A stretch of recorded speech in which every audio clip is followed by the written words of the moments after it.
Есть люди, которые творят историю, и те вещи, к которым мы привыкли, могли бы и не сотвориться, если бы их создатели не решились на эмиграцию.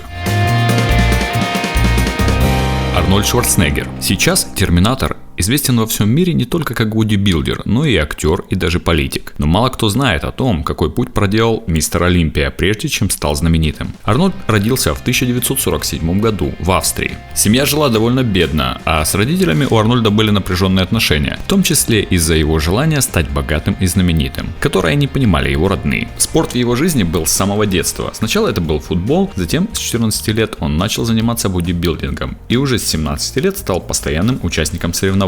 Тренажерный зал, где занимался будущий чемпион, работал только в будние дни, но его это не останавливало, и в выходные Арни попадал в зал с помощью стремянки. В 18 лет «Терминатор» ушел в армию, и там же завоевал победу на европейском чемпионате по бодибилдингу. Изначально Шварценеггер попал в США по временной визе для спортсменов, а затем начался его путь к эмиграции, где было место и нелегальному нахождению из-за проблем с визой, и ночевкам в тренажерном зале, где он работал из-за невозможности снимать квартиру, и даже проблемы из-за немецкого акцента, из-за которого его не всегда хотели брать на роли. Но Арнольд был настойчив и от мечты не отступал. С помощью личных учителей ему удалось избавиться от акцента, и ролей в его жизни становилось все больше. В 2003 году Арнольд Шварценеггер стал губернатором Калифорнии и вторым в истории иностранным губернатором всего штата. В 2006 был избран повторно, а фильмы с его участием заработали более 4 миллиардов долларов. Сергей Брин, разработчик и основатель поисковой системы Google. Сергей родился в Москве в семье советских евреев, которые занимались математикой. Когда ему было 6, вместе с семьей он переехал в США в качестве беженцев. В возрасте почти 17 лет Сергей приехал на родину вместе с группой сверстников в рамках поездки по программе обмена для одаренных детей математической школы, которую сопровождал его отец. Во время этой поездки, по словам самого Сергея, он испытал такой страх перед властями, что поблагодарил отца за то, что тот увез их всех отсюда. Сергей учился в университете Мэриленда на специальности математические и вычислительные системы, а далее поступил в магистратуру в университет Стэнфорда, где и увлекся поисковыми машинами. Там же он встретил своего будущего напарника Ларри Пейджа. Через 2 года после их знакомства они регистрируют домен google.com, а спустя еще год, в 1998 году, появляется Google как таковой.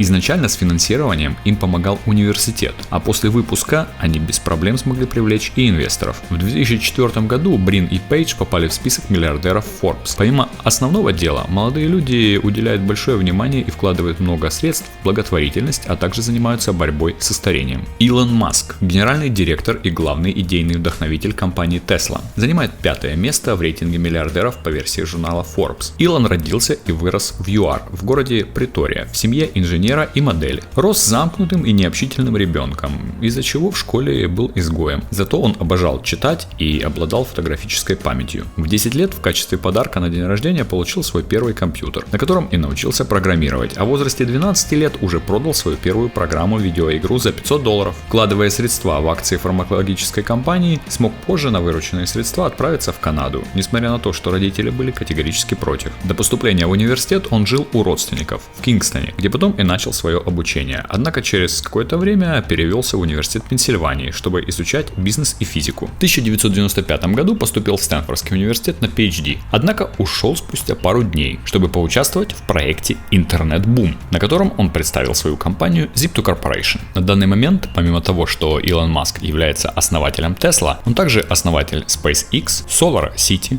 The Boring Company и является соучредителем PayPal. Бетто Перес, создатель мировой фитнес-сети Zumba. Быть может, танцор пока и не достиг какой-либо из строк Форбса, но созданная им фитнес-программа уже принесла более $30 миллионов.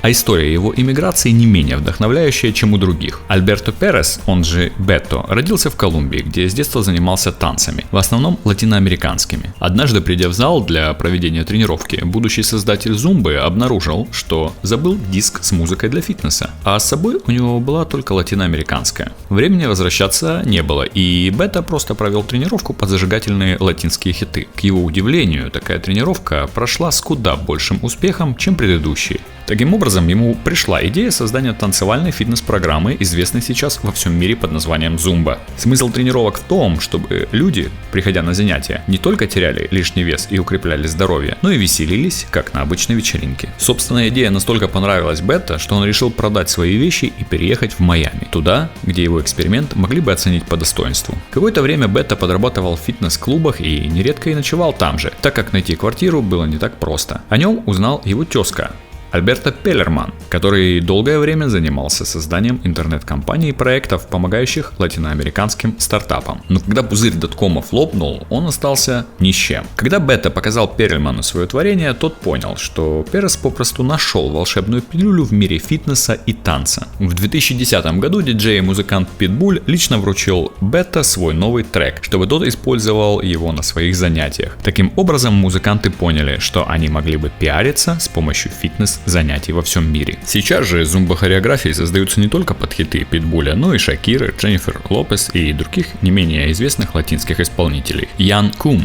сооснователь и генеральный директор WhatsApp. Ян родился в Киеве и эмигрировал в США вместе с бабушкой и мамой в возрасте 16 лет, а через несколько лет уже получил предложение о работе в Yahoo, которое с удовольствием принял. В 2009 году понял, что App Store для iPhone имеет огромные возможности и вместе с другом Эктоном создал приложение, которое должно было заменить SMS, что ему удалось. Впоследствии WhatsApp был продан ими за $19 миллиардов компании Facebook. Леви Штраус, изобретатель джинсов, основатель компании Леви Штраус и компания. Родился в Баварии. В 1845 году теряет отца и через 2 года вместе с матерью и 2 сестрами уезжает в США, где изучает торговлю и бизнес. В 1853 привозит товар своих братьев в Сан-Франциско, который моментально раскупается. В том же году создает свою фирму, где шьют одежду из французской ткани деним, что буквально означает «из Нима», город на юге Франции. Так появились привычные нам и любимые джинсы. Супруги Вон Чанг и Джин Сук, создатели бренда Forever 21, заработали более $5 миллиардов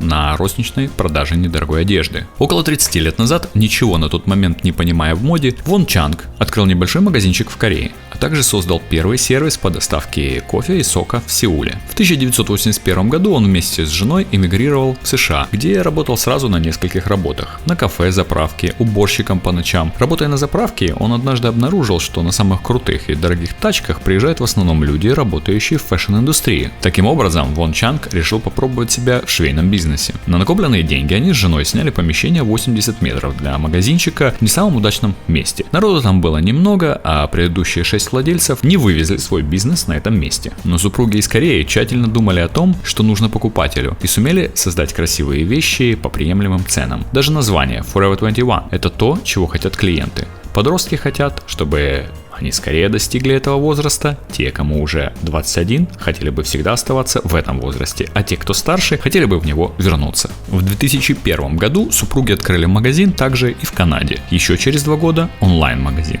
а в 2010 году в Великобритании. Томас Петтерфи, основатель брокерской компании Interactive Brokers, которая сыграла ключевую роль в совершенствовании электронной торговли ценными бумагами. В свое время сбежал из социалистической Венгрии и нашел свое дело в Америке, когда в инженерной компании, работая с чертежами, вызвался помочь с программированием. Джордж Сорос, трейдер, финансист, инвестор. Родился в Будапеште, сбежал в Англию от коммунистического режима. В Лондоне обучался в высшей школе экономики и параллельно работал официантом и грузчиком. Позже переехал в Нью-Йорк и начал заниматься инвестициями на Уолл-стрит. В 1969 году создал свой хедж-фонд. В 2013 году семейный фонд Soros Fund Management, чьи результаты являются лучшими на рынке. Дикембе Мутомбо, баскетболист, мастер блокшотов и оборонительной игры. Родился в Конго в многодетной семье. С самого детства отец обучал его и его братьев и сестер искусству бизнеса. И уже с ранних лет дети умели продавать хлеб, жвачку, конфеты. При этом Дикембе достиг 2-метрового роста еще в школе, став выше всех в своей семье. Он постоянно занимался спортом, однако баскетбол ему интересен не был. В 1987 году поехал учиться в США по стипендии Джорджтаунского университета, где ему предложили все же попробовать свои силы в баскетболе. У него была хорошая меткость и бросок, но физически подготовка для баскетбола хромала. В 1991 году он выпустился из университета как лингвист и дипломат, но продолжил свою баскетбольную карьеру, принесшую ему славу и деньги. Если вам понравилось данное видео, не забудьте поставить лайк этому каналу. Обязательно подписывайтесь на наш канал, здесь много всего интересного из мира зарубежного образования и карьеры.